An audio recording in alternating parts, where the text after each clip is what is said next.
ਸਤਿ ਸ਼੍ਰੀ ਅਕਾਲ ਦੋਸਤੋ, ਮੈਂ ਸਵਰਨਬੀਰ ਸਿੰਘ ਆਪ ਸਾਰੇ ਜੀ ਦਾ ਇੱਕ ਵਾਰੀ ਫੇਰ 5K ਬ੍ਰਾਡਕਾਸਟਿੰਗ ਦੇ ਸਰ ਯਾਨੀ ਕਿ ਸਪੈਸ਼ਲ ਇਨਵੈਸਟੀਗੇਸ਼ਨ ਰਿਪੋਰਟ ਦੇ ਪ੍ਰੋਗਰਾਮ ਦੇ ਵਿੱਚ ਆਪ ਸਾਰੇ ਜੀ ਦਾ ਵੈਲਕਮ ਕਰਦਾ ਹਾਂ।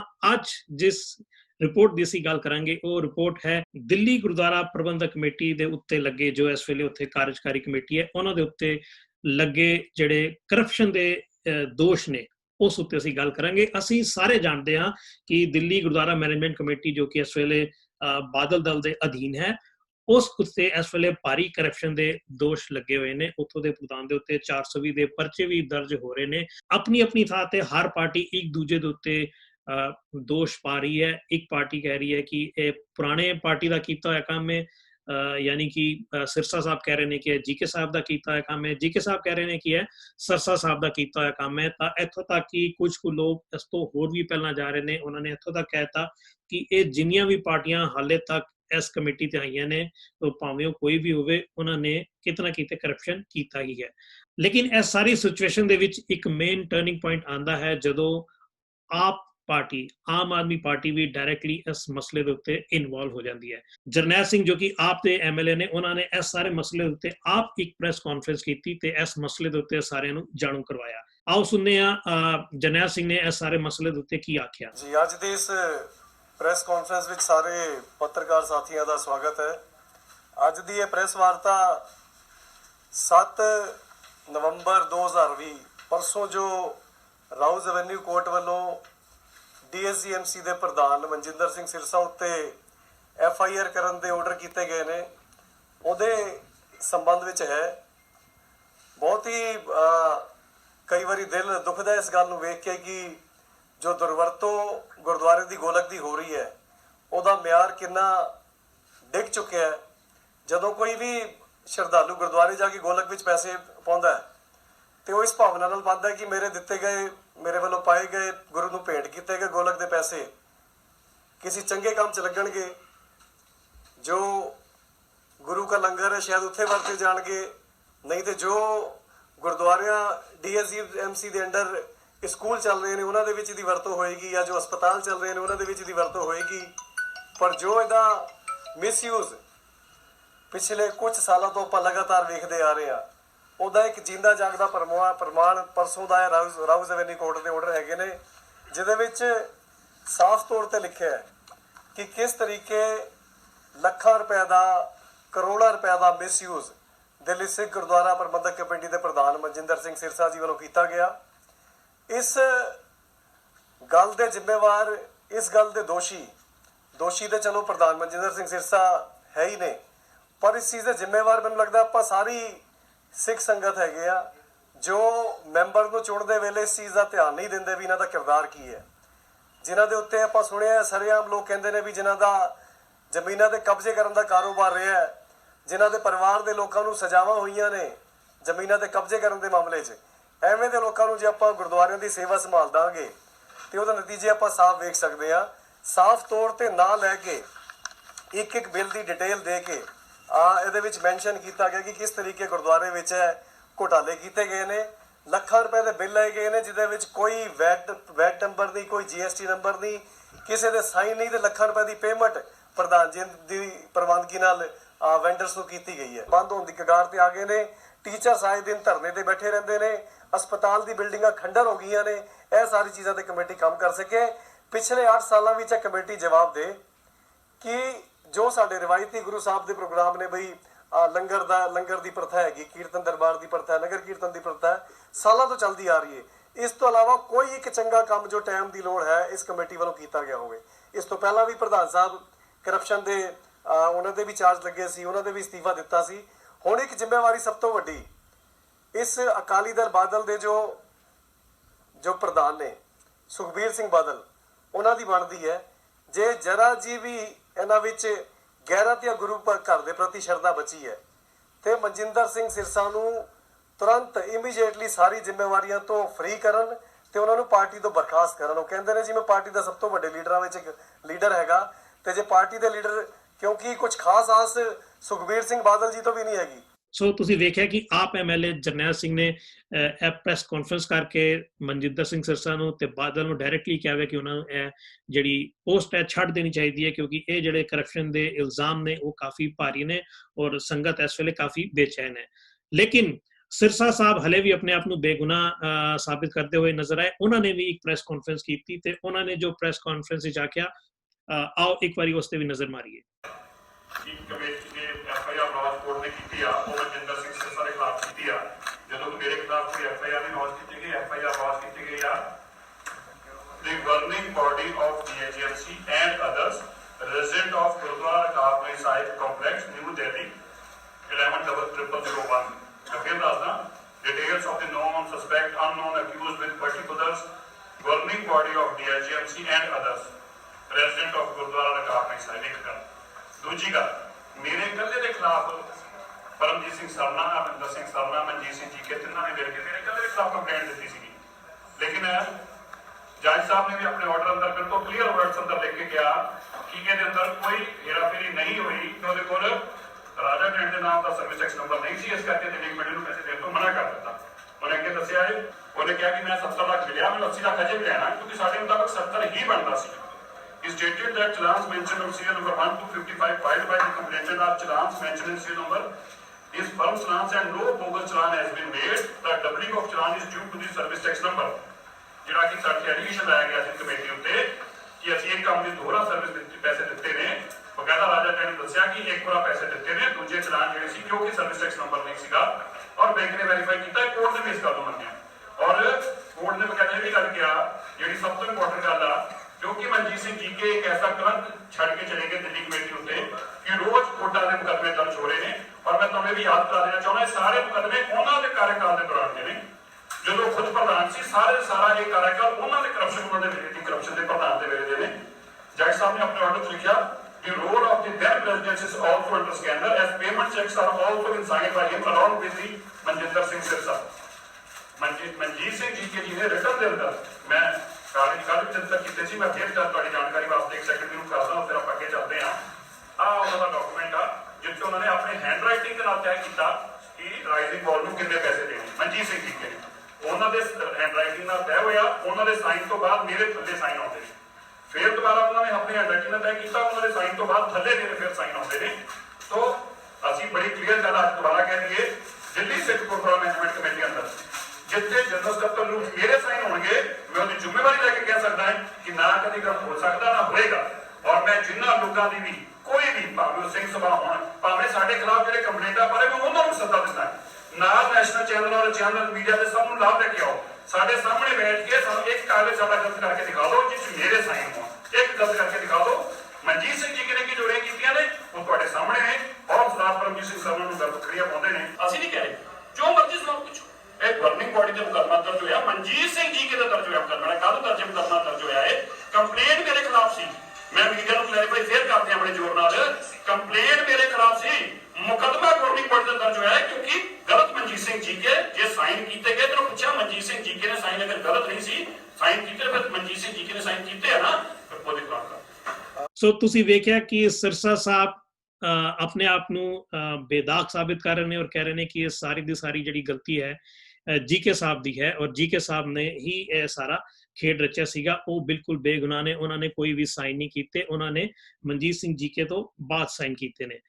ਅਸੀਂ ਇਸ ਮਸਲੇ ਦੇ ਉੱਤੇ ਮਨਜੀਤ ਸਿੰਘ ਜੀਕੇ ਦਾ ਵੀ ਜਿਹੜਾ ਪੁਆਇੰਟ ਆਫ ਵਿਊ ਸੀਗਾ ਉਹ ਲਿਆ। ਅਸੀਂ ਇਸ ਮਸਲੇ ਦੇ ਉੱਤੇ ਜਰਨੈਲ ਸਿੰਘ ਵੱਡੇ ਜਰਨੈਲ ਸਿੰਘ ਨਾਲ ਵੀ ਗੱਲ ਕੀਤੀ ਹੈ ਤੇ ਉਹਨਾਂ ਦੇ ਵੀ ਵਿਚਾਰ ਜਾਣਨ ਦੀ ਕੋਸ਼ਿਸ਼ ਕੀਤੀ ਹੈ ਕਿ ਕਿਉਂ ਆਪ ਪਾਰਟੀ ਡਾਇਰੈਕਟਲੀ ਇਸ ਉੱਤੇ ਇਨਵੋਲਵ ਹੋ ਰਹੀ ਹੈ ਤੇ ਇਸ ਵੇਲੇ ਜਿਹੜਾ ਸਿੱਖ ਹੈ ਉਹ ਕੀ ਸੋਚ ਰਹੇ। ਆਓ ਪਹਿਲਾਂ ਸੁਣਨੇ ਹਾਂ ਜਰਨੈਲ ਸਿੰਘ ਦੇ ਵਿਚਾਰ, ਵੱਡੇ ਜਰਨੈਲ ਸਿੰਘ ਜੀ ਦੇ। ਹੈਲੋ, ਸਤਿ ਸ਼੍ਰੀ ਅਕਾਲ ਵੀਰ ਜੀ, ਮੈਂ ਸਵਰਨਵੀਰ ਸਿੰਘ ਬੋਲ ਰਿਹਾ 5K ਬ੍ਰੌਡਕਾਸਟਿੰਗ UK ਤੋਂ। ਹਾਂਜੀ ਹਾਂਜੀ ਵੀਰ ਜੀ, ਮੈਂ ਤੁਹਾਡੇ ਨਾਲ 2 ਮਿੰਟ ਗੱਲ ਕਰਨੀ ਚਾਹੁੰਦਾ ਰਿਗਾਰਡਿੰਗ ਜੋ ਇਸ ਵੇਲੇ ਹਾਲਾਤ ਬਣੇ ਹੋਏ ਨੇ ਦਿੱਲੀ ਗੁਰਦੁਆਰਾ ਮੈਨੇਜਮੈਂਟ ਕਮੇਟੀ ਦੇ FIR ਤੱਕ ਦਰਜ ਹੋ ਗਈ ਹੈ, ਕਰਪਸ਼ਨ ਦਾ ਦੌਰ ਚੱਲ ਰਿਹਾ ਹੈ। ਇੱਕ ਬੜੇ ਅਫਸੋਸਜਨਕ ਹਾਲਾਤਾਂ ਦੇ ਵਿੱਚ ਇਸ ਵੇਲੇ ਪੂਰੀ ਦੀ ਪੂਰੀ ਸਿੱਖ ਜਿਹੜੀ ਹੈਗੀ ਹੈ ਪੂਰੇ ਦੇ ਪੂਰੇ ਸਿੱਖ ਗੁਜ਼ਰ ਰਹੇ ਨੇ ਤੇ as a Sikh, as a leader, as a Delhi ਦੇ ਵਾਸੀ ਤੁਸੀਂ ਇਸ ਸਾਰੇ ਹਾਲਾਤ ਨੂੰ ਕਿਸ ਤਰ੍ਹਾਂ ਵੇਖਦੇ ਹੋ? ਉਹਦੇ ਵਿੱਚ ਮੇਰੇ ਖਿਆਲ ਭਾਈ ਗੁਰਦਾਸ ਜੀ ਦਾ ਕਹਿਣਾ ਹੈ, ਕਹਿੰਦੇ ਮਾਇਆ ਡਰ ਡਰਪਤ ਤੁਹਾਰ ਗੁਰਦੁਆਰ ਜਾਵੇ ਤਾਂ ਜੋ ਵਿਆਪੇ ਮਾਇਆ ਕਹਾਂ ਠਹਿਰਾਈ ਹੈ। ਬੰਦਾ ਜਿਹੜਾ ਆ ਉਹ ਮਾਇਆ ਤੋਂ ਡਰਦਾ, ਪਰ ਗੁਰੂ ਦੇ ਦੁਆਰ ਤੇ ਜਾਂਦਾ, ਜੇ ਉੱਥੇ ਵੀ ਮਾਇਆ ਵਿਆਪ ਰਹੀ ਹੋਵੇ ਤੇ ਉਹ ਕਿੱਥੇ ਜਾਵੇ। ਤੇ ਜੇ ਮਾਇਆ ਜਿਹੜੀ ਹੈ, ਇਹ ਜਿਹੜੀ ਹੈ ਗੁਰਦੁਆਰਾ ਪ੍ਰਬੰਧਨ ਜਿਹੜਾ ਇੱਕ ਸੇਵਾ ਦੀ ਥਾਂ ਹੈ, ਉੱਥੇ ਜੇ ਏਦਾਂ ਦੇ ਆਰੋਪ ਆਣ ਤਾਂ ਬੜੇ ਅਫਸੋਸ ਦੀ ਗੱਲ ਹੈ। ਉਹਦੇ ਵਰਤਾਰਾ ਪਿਛਲੇ ਕਾਫੀ ਸਮੇਂ ਤੋਂ ਵੇਖਣ ਚ ਮਿਲ ਰਿਹਾ ਹੈ। ਉਹ ਭਾਵੇਂ ਸ਼੍ਰੋਮਣੀ ਕਮੇਟੀ ਹੋਵੇ ਤੇ ਭਾਵੇਂ ਇਹ ਕਮੇਟੀ ਹੋਵੇ, ਜਾਂ ਇਸ ਤੋਂ ਪਹਿਲੇ ਪ੍ਰਧਾਨ ਹੋਣ ਤੇ ਉਸ ਤੋਂ ਪਹਿਲੇ ਪ੍ਰਧਾਨ ਹੋਣ, ਤੇ ਭਾਵੇਂ ਕਿਸੇ ਤੇ ਗੋਲਕਾਂ ਦੇ ਇਲਜ਼ਾਮ ਲੱਗੇ ਹੋਣ, ਤੇ ਬੜੇ ਲੰਬੇ ਸਮੇਂ ਤੋਂ ਚੱਲਦਾ ਆ ਰਿਹਾ। ਤੇ ਐਵੇਂ ਸਭ ਤੋਂ ਅਫਸੋਸ ਦੀ ਗੱਲ ਇਹ ਹੈ ਕਿ ਜਿਹੜੀ ਇਹ ਇੱਕ ਨਾਰਮਲ ਬਣਦਾ ਜਾ ਰਿਹਾ ਹੈ ਕਿ ਬਈ ਗੁਰਦੁਆਰਿਆਂ ਕਮੇਟੀਆਂ ਦੇ ਵਿੱਚ ਤਾਂ ਇਹ ਕਰਪਸ਼ਨ ਹੁੰਦੇ ਨੇ। ਕਦੇ ਸਬਜ਼ੀਆਂ ਨੂੰ ਲੈ ਕੇ ਕੋਈ ਚੋਰੀ ਕਰਦਾ, ਕੋਈ ਟੈਂਟ ਦੀ ਚੋਰੀ ਕਰਦਾ, ਕੋਈ ਗੋਲਕ ਦੀ ਚੋਰੀ ਕਰਦਾ, ਤੇ ਇਲਜ਼ਾਮ ਲੱਗਣੇ, FIR ਹੋ ਜਾਣੀਆਂ, ਇਹ ਇੱਕ ਨਾਰਮਲ ਬਣਦਾ ਜਾ ਰਿਹਾ।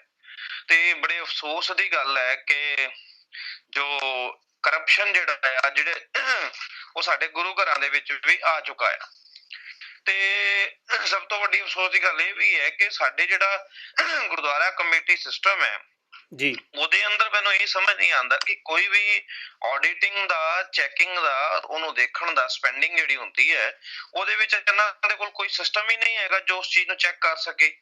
ਜਾਂ ਉਹ ਸਿਸਟਮ ਦੇ ਉੱਤੇ ਕੋਈ ਵੀ ਜਿਹੜਾ ਭਾਵੇਂ ਪ੍ਰਧਾਨ ਹੈ, ਭਾਵੇਂ ਜਨਰਲ ਸੈਕਟਰੀ ਹੈ, ਉਹਦੇ ਉੱਤੇ ਕੋਈ ਐਸਾ ਸਿਸਟਮੈਟਿਕ ਹੈ ਹੀ ਨਹੀਂ ਕਿ ਵੀ ਤੁਹਾਨੂੰ ਕਿਸ ਤੇ ਸਾਈਨ ਕਰਨਾ, ਨਹੀਂ ਕਰਨਾ, ਕਿਹੜੀ ਚੀਜ਼ ਕਿੱਦਾਂ ਖਰੀਦੀ, ਕੋਈ ਰੂਲਸ ਐਂਡ ਗਾਈਡਲਾਈਨਸ ਕੋਈ ਉਹਨਾਂ ਦੇ ਹੈ ਹੀ ਨਹੀਂ। ਟਰਮਸ ਐਂਡ ਰੈਫਰੈਂਸ ਕਿਸ ਤਰ੍ਹਾਂ ਦੇ ਨਾਲ ਉਹ ਹੋ ਸਕਦਾ ਹੈ, ਕਿਉਂਕਿ ਹਰ ਭਾਵੇਂ ਸਪੈਂਡਿੰਗ ਗਵਰਨਮੈਂਟ ਦੀ ਹੋਵੇ, ਕਿਤੇ ਦੀ ਵੀ ਹੋਵੇ, ਇੱਥੇ ਤਾਂ ਇਹ ਲੱਗਦਾ ਵੀ ਜਿੱਥੇ ਉਹਨੇ ਸਾਈਨ ਕਰਤਾ, ਭਾਵੇਂ ਉਹ ਕੰਪਨੀ ਫਰਜ਼ੀ ਹੈ ਕਿ ਨਹੀਂ ਹੈ, ਬਿੱਲ ਫਰਜ਼ੀ ਹੈ ਕਿ ਨਹੀਂ ਹੈ, ਉਹ ਸਾਰਾ ਕੁਝ ਚੱਲੀ ਜਾਂਦਾ ਹੈ। ਉਹ ਭਾਵੇਂ 2-2 ਵਾਰ ਬਿੱਲ ਬਣਾਈ ਚਲੋ, ਭਾਵੇਂ 3-3 ਵਾਰ ਬਿੱਲ ਬਣਾਈ ਚਲੋ, ਇਹੀ ਸਾਰੇ ਕੇਸ ਬਾਰ-ਬਾਰ ਆ ਰਹੇ ਨੇ। ਤਾਂ ਇਹ ਤਾਂ ਮਤਲਬ ਕੋਈ ਲਗਾਮ ਹੈ ਹੀ ਨਹੀਂ।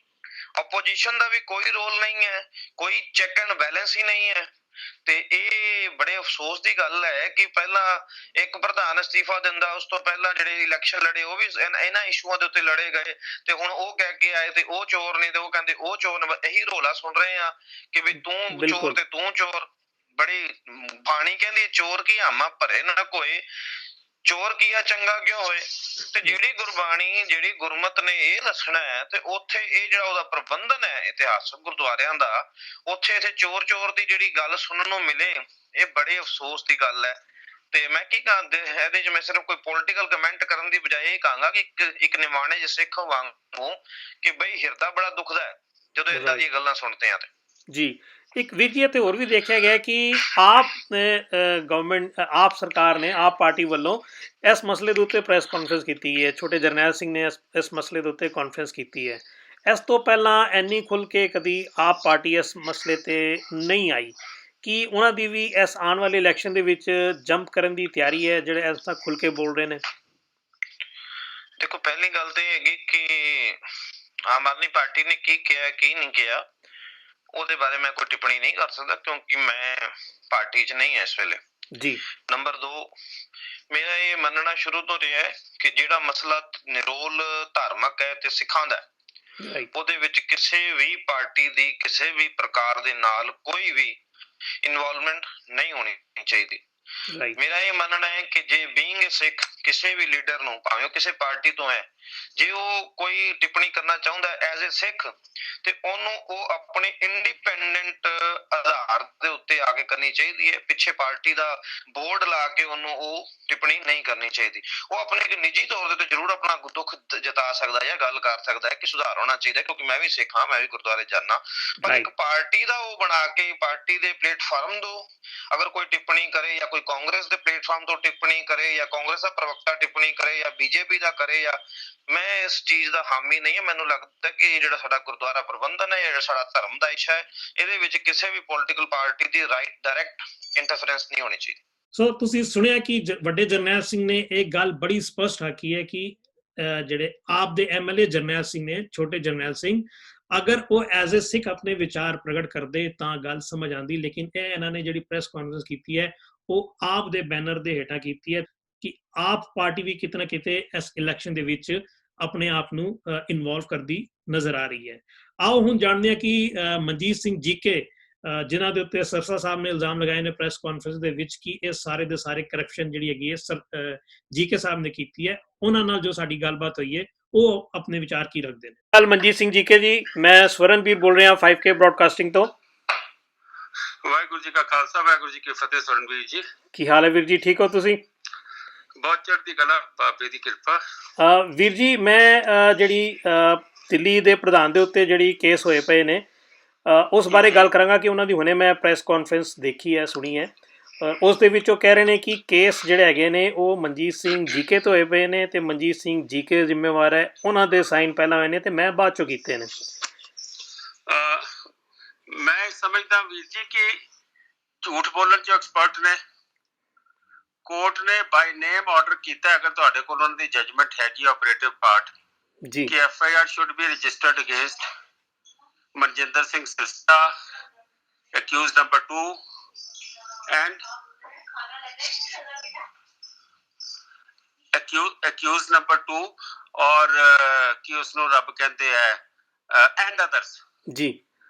अच्छा जी, जज लिखदा पिया केस हैगा मनजिंदर सिंह सिरसे ते ਮਨਜੀਤ ਸਿੰਘ ਕਿੱਥੋਂ ਆ ਗਿਆ।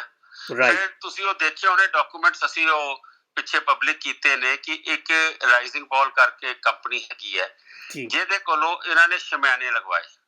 ਉਸ ਤੇ ਨਾ ਉਹਦਾ ਕੋਈ ਸਾਈਨ ਹੈ ਬੰਦੇ ਦਾ, ਨਾ ਕੁਛ ਹੈ। ਇਹਨਾਂ ਨੇ ਉਸਨੂੰ ਦਸਤਖਤ ਕਰਕੇ ਉਸਨੂੰ ਅਪਰੂਵਲ ਦੇ ਕੇ ਉਹਦੇ ਕੋਲੋਂ ਕੰਮ ਕਰਾ ਲਿਆ। ਉਹ ਕੰਪਨੀ ਹੈ ਜਿਹੜੀ ਸੁਖਬੀਰ ਸਿੰਘ ਬਾਦਲ ਦੇ ਘਰ ਸ਼ਮਿਆਨੇ ਲਾਉਂਦੀ ਸੀਗੀ।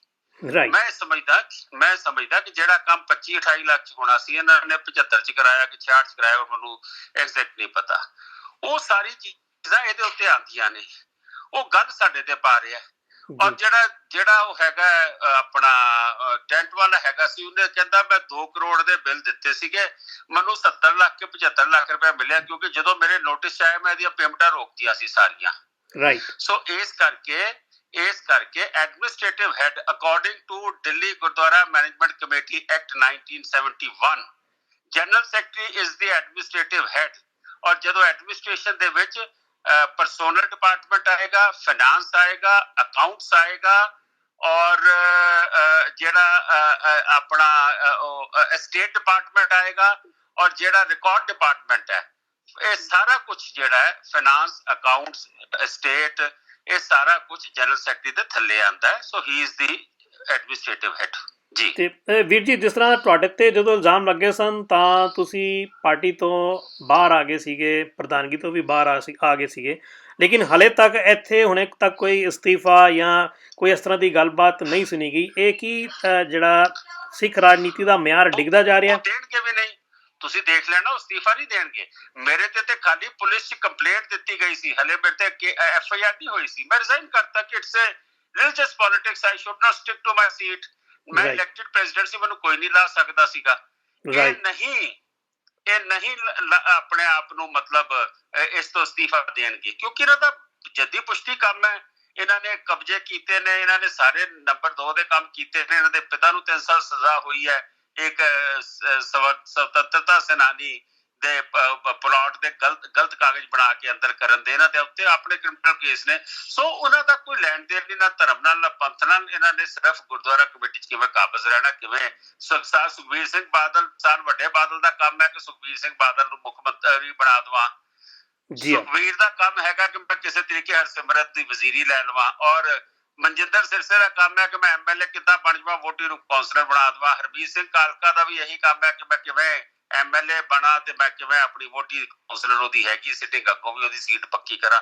ਸੋ they have got nothing to do with the Panth. ਤੁਸੀਂ ਦੇਖੋ 328 ਸਰੂਪ ਹੋ ਜਾਣ, ਕਿੱਡੀਆਂ ਵੱਡੀਆਂ ਕੰਟਰੋਵਰਸੀਆਂ ਹੋ ਗਈਆਂ। They are not opening their mouth, they are not speaking anything. ਬਿਲਕੁਲ। ਮੈਂ ਬਹੁਤ ਸ਼ੁਕਰੀਆ ਕਰਨਾ ਮਨਜੀਤ ਸਿੰਘ ਜੀ, ਤੁਸੀਂ ਥੋੜ੍ਹਾ ਜਿਹਾ ਟਾਈਮ ਕੱਢਿਆ ਤੇ ਜਿਹੜੀ ਪ੍ਰੈਸ ਕਾਨਫਰੰਸ ਹੋਈ ਸੀ ਉਸ 'ਤੇ ਤੁਸੀਂ ਆਪਣਾ ਪੱਖ ਰੱਖਿਆ। ਜਲਦੀ ਹੀ ਅਸੀਂ ਤੁਹਾਡੇ ਨਾਲ ਫਿਰ ਰਾਬਤਾ ਕਰਾਂਗੇ ਜੇਕਰ ਤੁਹਾਨੂੰ ਇਸ ਸਿਲਸਿਲੇ 'ਚ ਫਿਰ ਕਦੀ ਲੋੜ ਪਈ। Thank you very much. Welcome. So ਤੁਸੀਂ ਦੇਖਿਆ, ਤੁਹਾਡੇ ਸਾਹਮਣੇ ਅਸੀਂ ਸਰਸਾ ਸਾਹਿਬ ਦੇ ਵਿਚਾਰ ਵੀ ਰੱਖੇ ਨੇ, ਜੀਕੇ ਸਾਹਿਬ ਦੇ ਵਿਚਾਰ ਵੀ ਰੱਖੇ ਨੇ, ਆਮ ਆਦਮੀ ਪਾਰਟੀ ਦੇ ਵਿਚਾਰ ਵੀ ਤੁਹਾਡੇ ਸਾਹਮਣੇ ਨੇ ਤੇ ਵੱਡੇ ਜਰਨੈਲ ਸਿੰਘ ਨੇ ਵੀ ਐਜ਼ ਅ ਸਿੱਖ ਕਿਉਂਕਿ ਉਹ ਕਿਸੇ ਵੀ ਪੋਲਿਟਿਕਸ ਦੇ ਵਿੱਚ ਇਸ ਵੇਲੇ ਇਨਵੋਲਵ ਨਹੀਂ ਨੇ, ਉਹਨਾਂ ਨੇ ਵੀ ਆਪਣੇ ਵਿਚਾਰ ਰੱਖੇ ਨੇ। ਸੋ ਸਿਚੁਏਸ਼ਨ ਜਿਹੜੀ ਬਣ ਕੇ ਇਹ ਅਗਰ ਅਸੀਂ ਐਨਾਲਾਈਜ਼ ਕਰੀਏ ਤਾਂ ਇਹ ਬਣਦੀ ਨਜ਼ਰ ਆ ਰਹੀ ਹੈ ਕਿ ਕਰਪਸ਼ਨ ਦੇ ਵਿੱਚ ਇਸ ਵੇਲੇ ਦਿੱਲੀ ਗੁਰਦੁਆਰਾ ਮੈਨੇਜਮੈਂਟ ਕਮੇਟੀ ਤਾਂ ਹੈ, ਇਲਜ਼ਾਮ ਭਾਵੇਂ ਅਸੀਂ ਜਿਸ ਉੱਤੇ ਮਰਜ਼ੀ ਲਗਾਈਏ, ਇੱਕ ਗੱਲ ਦੇ ਉੱਤੇ ਸਾਰੇ ਮੰਨਦੇ ਨੇ ਕਿ ਕਰਪਸ਼ਨ ਹੋਈ ਹੈ, ਇਸ ਗੱਲ ਤੋਂ ਕੋਈ ਵੀ ਇਨਕਾਰ ਨਹੀਂ ਕਰ ਰਿਹਾ। ਦੂਜੀ ਗੱਲ ਜਿਹੜੀ ਸਾਹਮਣੇ ਆ ਰਹੀ ਹੈ ਕਿ ਆਪ ਜਿਹੜੀ ਪਾਰਟੀ ਹੈ, ਆਮ ਆਦਮੀ ਪਾਰਟੀ ਹੈ, ਉਹ ਵੀ ਡਾਇਰੈਕਟਲੀ ਹੁਣ ਇਨਵੋਲਵ ਹੁੰਦੀ ਜਾ ਰਹੀ ਹੈ, ਉਹ ਵੀ ਕਿਤੇ ਨਾ ਕਿਤੇ ਦਿੱਲੀ ਗੁਰਦੁਆਰਾ ਮੈਨੇਜਮੈਂਟ ਕਮੇਟੀ ਦੇ ਉੱਤੇ ਨਜ਼ਰ ਰੱਖ ਰਹੀ ਹੈ।